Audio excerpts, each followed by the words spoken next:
రవికిరణ్ గారు చెప్పండి, ఏమిటి ఈ సభ వైఫల్యానికి పెద్దగా మీకు సంబంధం ఉండకపోవచ్చు, అయినప్పటికీ కూడా ఈ గొడవంతా తీసుకెళ్లి పోలీసుల మీద నెట్టేయటం ఎంతవరకు ధర్మం? అంటే ఇంతకాలం న్యాయ వ్యవస్థను అడ్డం పెట్టుకుని కథ నడిపారు, ఇప్పుడు మిమ్మల్ని అడ్డం పెట్టుకుని కేంద్రం నుంచి ఏదన్నా సరే వాళ్ళకి కావాల్సినవి చేయించుకుని ఇప్పటికే ఒక టాక్ ఉంది, ఎలక్షన్ని నెల రోజులు 4వ దశకి మార్పించడంలో కూడా తమదైన శైలిలో మేనేజ్ చేశారనే ఒక ప్రచారం ఉంది.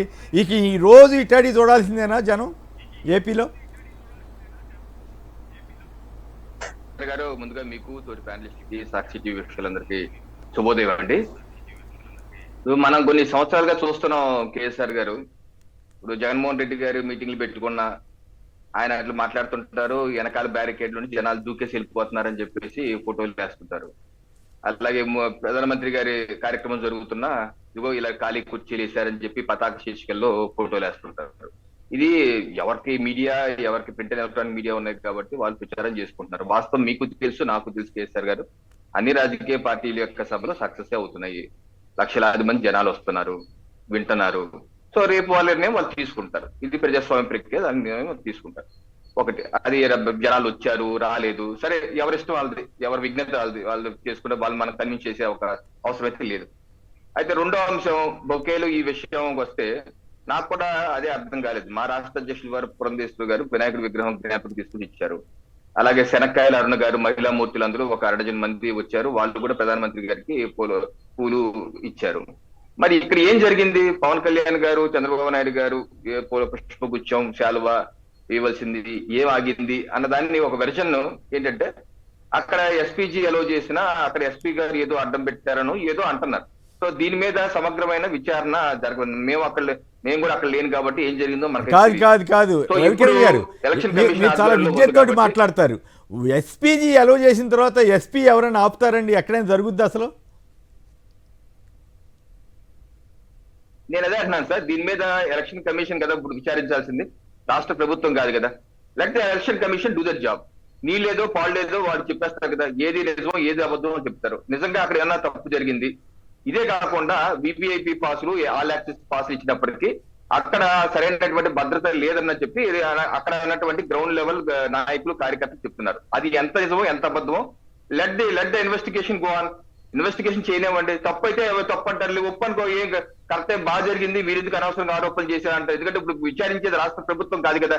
రాష్ట్ర ప్రభుత్వం కానప్పుడు నిజం నిగ్గుతేలనేవ్వండి, దానికి అభ్యంతరం లేదు, మీరు ఎంక్వైరీ చేసుకోండి. ఆల్రెడీ ఎంక్వైరీ అయిపోయినట్లు ఈనాడు రామోజీరావు గారికి మీరు రిపోర్టు ఆయన చెవిలో చెప్పేసినట్టు రాశారు కదా సార్. ఆ రాతల గురించి లేకపోతే అన్ని పేపర్లు రాసే రాతల గురించి మనం చర్చ చాలా రాస్తుంటారు. వాచీలు ఇచ్చారని, అది ఇచ్చారని, ఇది ఇచ్చారని రాస్తుంటారు. దాన్ని మనం ఏం చేయగలం చెప్పండి. నేననేది ఏంటంటే, అక్కడ ఒకే టవర్ మీద కొంతమంది యువకులు ఎక్కారు, ఇబ్బంది క్రియేట్ అవుతుంది. ప్రధానమంత్రి, నేను కొంచెం ఎక్కువగా ఫాలో అవుతుంటాను కాబట్టి నార్త్ ఇండియాలో కూడా కొన్ని సభల్లో చూశాను, ప్రధానమంత్రి గారు వెంటనే ఇంటర్వ్యూన్ అయ్యి వాళ్ళందరూ కింద దింపిన సందర్భాలు కూడా ఉన్నాయి. ఇక్కడ కూడా అలా ఎక్కారు. సో దానికి అక్కడ పోలీసులు, అంటే సభ మధ్యలో ఉన్నటువంటి దానిలో అక్కడ పోలీసులు ఏం చేస్తారు?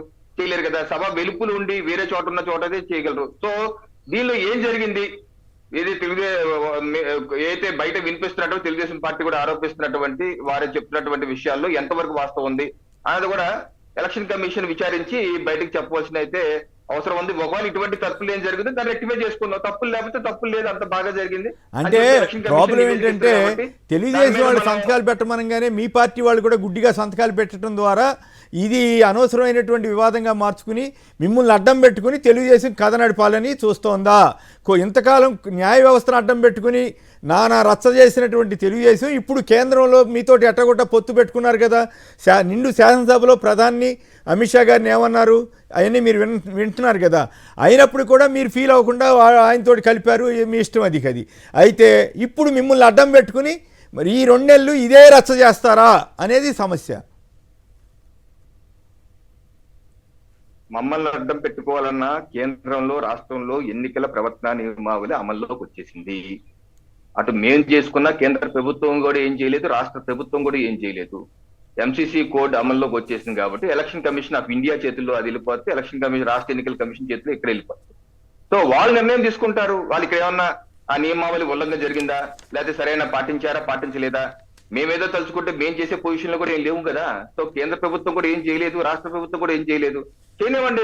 మంచి పని జరిగింది, న్యూట్రల్ పీపుల్ ఉన్నారు కదా అక్కడ, ఎలక్షన్ కమిషన్ ఉంది కాబట్టి let the neutral people decide.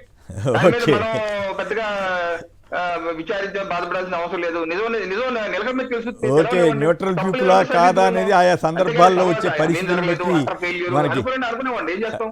Right, అర్థమవుతుంది మనకి. వాళ్ళు న్యూట్రల్గా ఉంటే సంతోషం, కానీ కేంద్రాన్ని ఎట్లా మేనేజ్ చేయాలని చేసే ప్రయత్నాలు మీకు తెలియని విషయాలు కాదనుకోండి.